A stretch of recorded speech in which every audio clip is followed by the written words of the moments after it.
Selamat berbuka puasa bagi Anda yang menjalankan sampai Indonesia Malam kembali. Kami masih membahas pasca PHK Sritex bersama dengan Ibu Sri Cahyaningsih, ex pekerja Sritex, dan juga Pak Uli Parulian Siombing, Komisioner Komnas HAM. Saya ke Pak Uli menyambung pertanyaan tadi. Jadi dengan adanya PHK Sritex, tapi tidak hanya ini saja, ada beberapa kasus lain. Bagaimana peran negara agar jangan sampai ini terjadi terus-menerus, bagaimana untuk melindungi pekerja dan juga hak-hak pekerja, dan bagaimana pula dalam pengawasannya dalam pemenuhan hak-hak pekerja tadi, Pak Uli? Pak Uli mohon di-unmute. Ya, sudah sekarang. Dalam jangka waktu yang pendek ini, pemerintah lewat Kementerian Tenaga Kerja, kemudian juga dinas-dinasnya di tingkat provinsi, kota, kabupaten, perlu memastikan alasan-alasan PHK ini yang diajukan oleh korporasi sesuai dengan peraturan perundang-undangan. Yang kami terima, pengaduan dari masyarakat, kebanyakan alasan-alasan PHK ini terkait dengan efisiensi ya. Ya. Kemudian juga ada berdasarkan putusan pengadilan seperti Sritek. Tapi itu harus dipastikan oleh Kementerian Ketenagakerjaan dan jajarannya itu di bawahnya, baik itu dinas maupun kanwil, agar sesuai dengan peraturan perundang-undangan. Kemudian di masa yang akan datang, di jangka panjang, perlu menciptakan iklim berusaha yang kondusif. Karena kami juga menerima informasi dari pengusaha, dari korporasi yang kami minta keterangannya bahwa mereka susah bersaing seperti itu. Ya. Dan mereka akhirnya terjebak dalam hutang seperti itu. Dan mereka terutama industri tekstil ya seperti itu. Mereka tidak bisa bersaing dengan produk-produk dari luar negeri seperti itu. Nah, perlu dipertimbangkan untuk industri tekstil ini ada mungkin perlindungan dari dalam negeri, karena itu kan juga eh, tidak hanya padat karya, tapi juga mendatangkan pendapatan kan buat negara lewat pajak seperti itu. Ya. Nah, itu yang paling utama kalau menurut saya, industri tekstil dalam negeri harus dilindungi gitu, Ya. dan juga sektor-sektor yang lainnya. Nah, Pak Uli, termasuk kalau ada perselisihan hak-hak pekerja pasca PHK, bagaimana mengawal transparansinya, siapa-siapa saja yang bisa mengawasi ini? Eh, Biasanya untuk proses PHK jika tidak disetujui itu melalui proses ke pengadilan ya, pengadilan hubungan industri. Setelah ada tripartit perundingan mediasi yang dilakukan oleh Dinas Ketenagakerjaan. Nah, jika ada anjuran itu kemudian tidak disetujui masuk ke PHI, Perselisihan Hubungan Industri.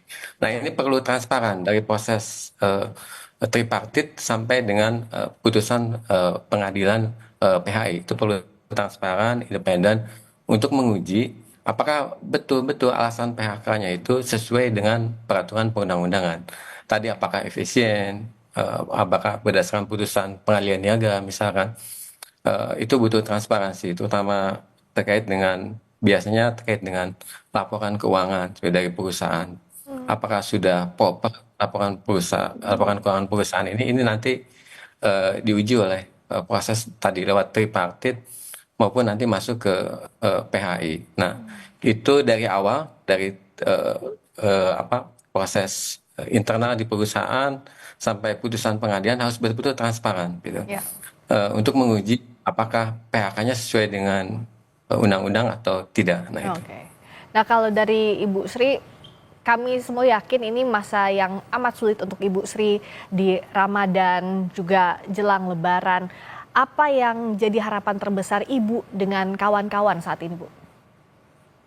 Terima kasih Mbak. Untuk harapan kami dan ex karyawan Sritek ini untuk pesangon dengan THR itu untuk mohon segera dibayarkan. Ini juga menyangkut dengan manajemen kurator ya. Tapi kan kita tidak tahu nanti untuk kedepannya nanti bisa segera terbayarkan atau kita nunggu manajemen dari kurator.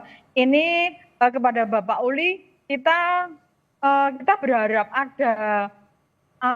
ada perlindungan atau ada pengawalan seandainya suatu saat nanti tidak hak dan kewajiban kita ini tidak terpenuhi. Kita kan nggak tahu untuk kedepannya. Untuk saat ini memang untuk THR sama pesangon besok nunggu manajemen dari kurator. Seandainya besok itu ada sedikit masalah atau gimana, mungkin kami berharap Bapak Uli untuk mendampingi kita. Oke, Pak Terima Uli, kasih, Mbak. silakan Pak Uli dijawab. Ya, tentu kami Komnas HAM siap mendampingi menerima aduan dari pekerja Sritex dan kami dalam rencana waktu dekat akan bertemu dengan serikat pekerja Sritex ini seperti itu. Dan itu yang ingin kami dalami terkait dengan permasalahannya. Nah, tentu dalam hal ini seperti yang kami rekomendasikan dari awal berdasarkan pengamatan situasi kami sebelumnya, kami meminta agar pemenuhan hak pekerja diutamakan, gitu. Ya.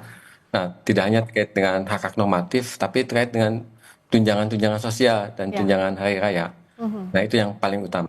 Ya, semoga hak-hak karyawan dibayarkan segera dan diawasi berbagai pihak agar juga para ex-karyawan Sritex bisa melanjutkan hidup sambil berharap juga bisa dipekerjakan kembali. Terima kasih Bu Sri Cahyaningsih, salah satu pekerja Sritex. Terima kasih juga Pak Uli Parulian Sihombing, Komisioner Komnas HAM. Selamat malam.